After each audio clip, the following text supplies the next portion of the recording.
Would you like to continue on that? On what? On what we were doing? On Well, I was talking about my elation of getting out of the service. I don't know what more to talk about. I mean, it was being isolated from this country for 2 years, and then having my wife be gone for, I think it was like 6 or 7 months that I hadn't seen her. So my parents actually came to the airport along with my wife, and my parents didn't even recognize me. I walked right by them. I remember this vividly. I walked right by them, and my wife obviously did, and her and I were embraced in a hug, and my parents are still looking through the people that are walking off the plane for me. But yeah, it was good. It was a good feeling to get out. I mean, very seldom do people get out from overseas. They usually come back and extend for a year or re-enlist, because how do you line a job up from being overseas? I had no such reservations. I knew I could find employment in one form or another, so I didn't hesitate. I just simply said, I'm doing my time and I'm getting out, which is exactly what I did. So how far of a level did you go to? What do you mean? Like Rank? yes. I was an E4, which is a senior airman. I qualified for a line number for staff, but because I did not go to NCO school, non-commissioned officer school, because I knew I was getting out. I was as certain as I was going in. I knew I was only doing 4 years, and it was not for me, and I was getting out. So I did not take the normal path. I took testing, but I did not go to this 2-week class where they make you go and play soldier, essentially, military customs and courtesies, so that I could sew the rank on. There was no pay differential. It was simply a senior airman to a sergeant was no pay at the time, so why bother? And if I knew I was getting out, why bother going to that class? So I even though I tested well and got a line number for staff, everyone called me crazy for wanting to get out at that point in time and said, you got staff in 4 years, what kid, what are you doing? You got to stay in. No, I don't. So what's your current job? I am the DPW director for the town of Harwich. Cool. So how was the food that you got in the Air Force? We ate very well. I have to say, the Air Force, unlike all the other branches, has civilians prepare your food, civilians serve it to you, civilians clear off your table when you're done eating. All the other branches, you do that yourself. I've been to other bases, and I know that. We live very, very well in the Air Force relative to the other 3 branches of the service. The food was excellent, honestly. It was kind of a highlight. Mary and I, when we were in South Korea, I did not have enough rank to have a car, so we had to walk everywhere we wanted to go or take a bus. We would walk about 40 minutes to get to the base, and then walk on the base to get to the chow hall. And we would go over there Sunday mornings almost religiously, because they had the best omelets I've ever had to this day. We ate very well in the service. So why did you agree to do this interview?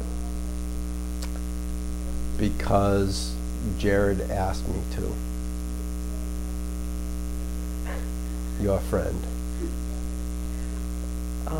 So how many places did you go? Like, did you move a lot? Not a whole lot. So I got, do you want to count TDYs, temporary duty stations, or just permanent duty stations? All right, so basic training was Lackland Air Force Base. Then I went to 5 months at Lowry Air Force Base in downtown Denver, Colorado. Then I went to Plattsburgh Air Force Base, upstate New York. Then before they sent me to Suwon Air Base, South Korea, they sent me TDY to learn a couple of different systems, munition systems, and I went to 3 different bases, and I'm not going to remember what the bases were, but I had one in North Carolina and 2 in California. One of them was Travis Air Force Base in California, and I don't remember what the other one was. So after I got those 3 TDYs done, then I went to Suwon Air Base, South Korea, where I stayed until I separated. Cool. So what are some of the long-lasting effects from your job? Long-lasting effects from my job? Yes. Well, I got a class back then, before they had CDL licenses. There used to be a class 1, 2, and 3. Class 1 was a tractor trailer license. I had a tractor trailer license from the Air Force that Massachusetts allowed me to just walk in, and they gave me a class 1. I had to take a written test, but not a road test, and they handed me a class 1 license, which then converted to the current CDL. So I got out of the service and was able to make a pretty decent living by driving tractor trailer truck and running heavy equipment, which is what I did in the service. So lasting effect that, and I have now been married 32 years to the woman I met when I was stationed in upstate New York. If you could change anything, what would you change? What about my service? Mm-hmm. I have no regrets. No regrets? None. I think the service was good for me. I needed the discipline, I needed the structure, and I needed to learn some skills. So at least I was smart enough to know, although I was not very good at school, that I needed those things. And at 18 years old, I realized those, and I thought the service was going to be a decent fit. I didn't really take to the service stateside very much. I enjoyed my time in South Korea very, very much. So would you like to go visit South Korea again, if you could? No, I've done enough traveling. I don't really care if I go anywhere. I have another little story about South Korea. When I first got to South Korea, and I was, there 4 or 5 months, I started participating with some college students that were there, at Korean college students that wanted to learn English a little better. And I developed a friendship with a woman named Unok, and she helped me get Mary over here. And then Mary and her became bestest friends. When Mary came back, she was always checking in on me and my buddy, because we partied and lived hard. And eventually, Unok, when she graduated college, her family wanted her to be married. And it's a very different, it's very different societally over there, meaning that the women walk behind the men, the women are subservient to men. And this woman was a very strong woman and wanted nothing to do with that. So she came and lived with us for a couple of years, and went to grad school here, and lived with us while she was doing that. And she eventually married an American man, and they settled in Connecticut, and we see them once or twice a year to this day.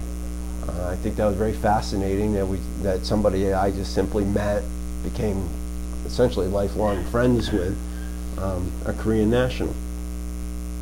So did you celebrate holidays like Christmas? Oh yeah. I mean, yes, but all you have is your fellow co-workers for your family, which is different. I was very fortunate that Mary came over. I still think she's nuts for doing that, but she came over, and I was one of the few that had a wife there, that one of the only ones that had an American wife. So they would have had Korean nationals. Yeah, that was I was very unique in that situation that I had an American woman come over and live. Some of the guys would have their spouses or girlfriends come and visit them, but that a short visit, you know. That really lended it to Mary kind of being the mother of my shop for the guys. So we would, when we got married over there, the base chaplain would not perform the ceremony unless we went through marriage counseling and 6 weeks of this course that they had put together, primarily for guys that were marrying Korean women. Try to, you know, reconcile the cultural differences. Not applicable to us. Mary and I had already lived together for a year before I got my orders.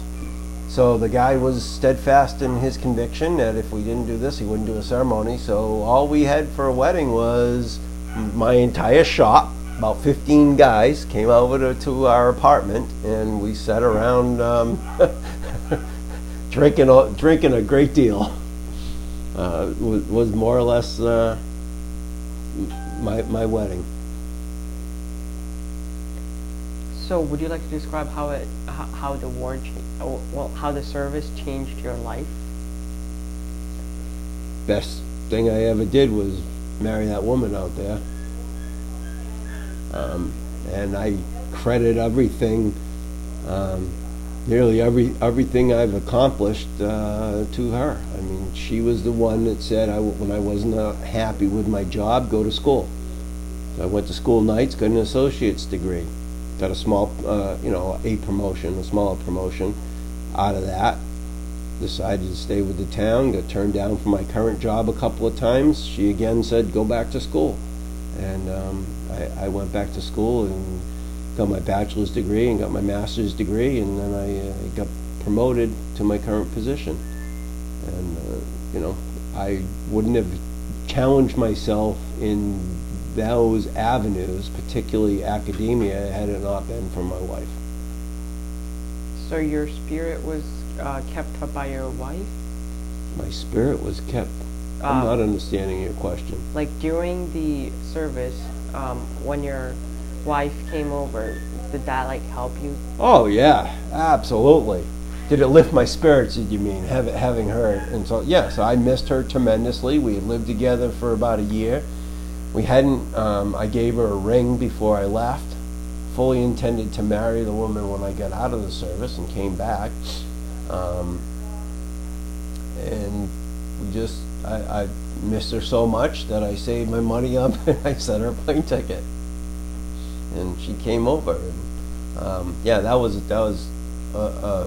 That was amazing. The generosity of women never ceased to amaze me. And that she left everything she knew and to fly over to be with me. And yes, that made life living there a lot easier on me because I had my family with me. Most of the guys don't have that. Now, she went back to school, as I said earlier, and left, and that was a trying 6 months, but I was getting out. I knew I was getting out. I was separating, so I was very enthusiastic and excited about that on a number of levels. So that time went like a blink of an eye.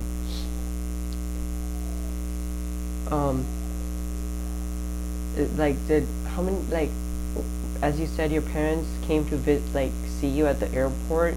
Did anyone else come? No. It was just my parents. Might have been my younger brother and my wife